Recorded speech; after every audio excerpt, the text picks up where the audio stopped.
If you're one of those who have been learning French for the past 15 years and the only thing you can say is bonjour, Un soufflet petit et fier ton dupont de crinière.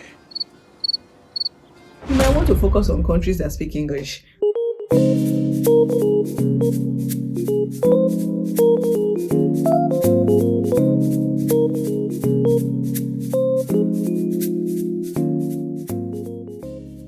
Hi guys, welcome back to my channel. Thank you for visiting again. It's nice to have you here. Today we're going to be talking about a question that I get often. People just slide into my DMs and they want to know which country is best for me to move to. Where can I just easily go to, where there are no challenges, where I can thrive and there are no major challenges. And I can tell you for a fact, there's no one perfect country for anybody, okay? Even if I cannot answer this question for you, right, I can give you some factors to consider when making that major decision in your life, right? So we're going to look at a couple of factors you want to consider before making a big move. One, finances. Let's talk about money. How much do you actually have for this relocation? We all know that relocation is expensive. It is not cheap. It is not cheap. How much is in your account? Or how much can you put together? I declare bankruptcy! You don't want to go to a new country and be stranded.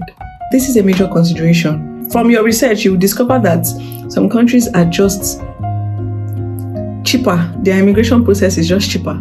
Secondly is access to funding. Access to funding. Do you have access to scholarships? Did you get partial scholarship anywhere? Or, did you get a funded opportunity? When there is a scholarship or funded opportunity, then immigration decisions are just easier to make, right? Because that just takes a lot of pressure off you. It takes a lot of financial pressure off you. You know that, this new country that I'm considering, I don't need to spend a dime of my own money. Especially those that are considering the academic route, right? If there are scholarships that you're eligible for, just give it a shot. You never can tell which one would work in your favor. Another factor you want to consider is weather. This might sound or seem very minor, but it is not. It is not. There are people who cannot just deal with very extreme weather conditions. Some cannot stay in very hot places. They cannot stay in very cold regions. And they are not even for vain reasons. Some cannot because of their health concerns or just their mental well-being. So if you know that your productivity is going to be affected, by an extreme weather condition, then you want to carry out your research well and ensure that the country you're moving to is one with weather conditions that your body can tolerate. Another factor to consider is the language barrier. How comfortable are you with learning a new language? How comfortable? Do you find it very easy to pick up new languages that you're not used to?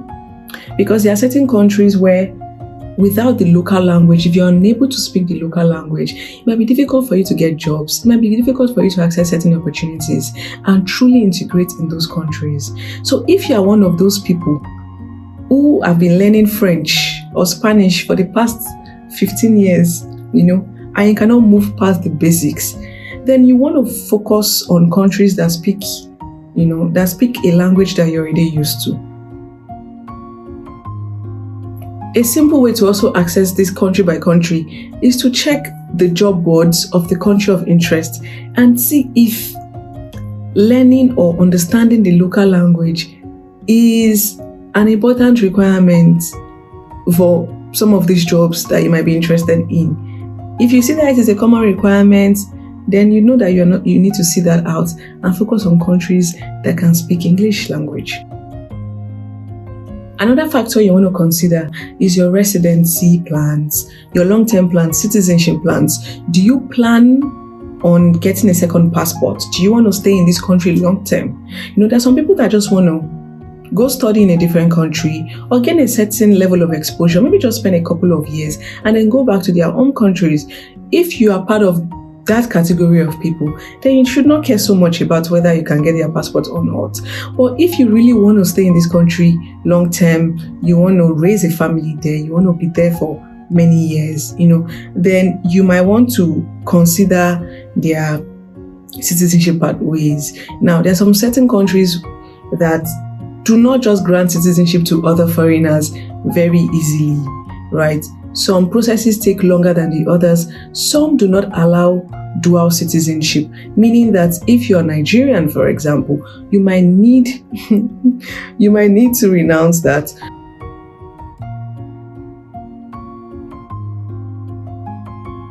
Another factor to consider is the cost of living and the quality of life. Now, most times, the quality of life and the cost of living usually do not go hand in hand. There are some countries that have very low costs, excellent quality of life, moderate income, less also culture. While there are some countries where you make very good money, but the cost of living is very high. There might not be insurance. The crime rates might also be very high. So there are some things that you need to consider. You want to consider taxes. You want to consider insurance. You want to consider childcare. For those that have children, childcare costs.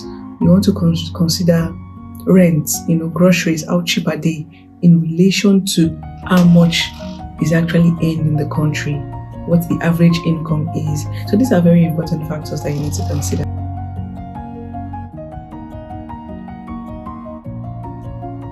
Another factor is also the presence of family and friends.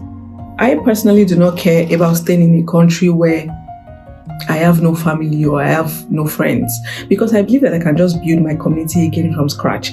But for some people, for them to have that sense of stability, they want a country where they already have like familiar faces, so it's easier for them to integrate in such a country. So if this is important to you, then it's a major factor to consider.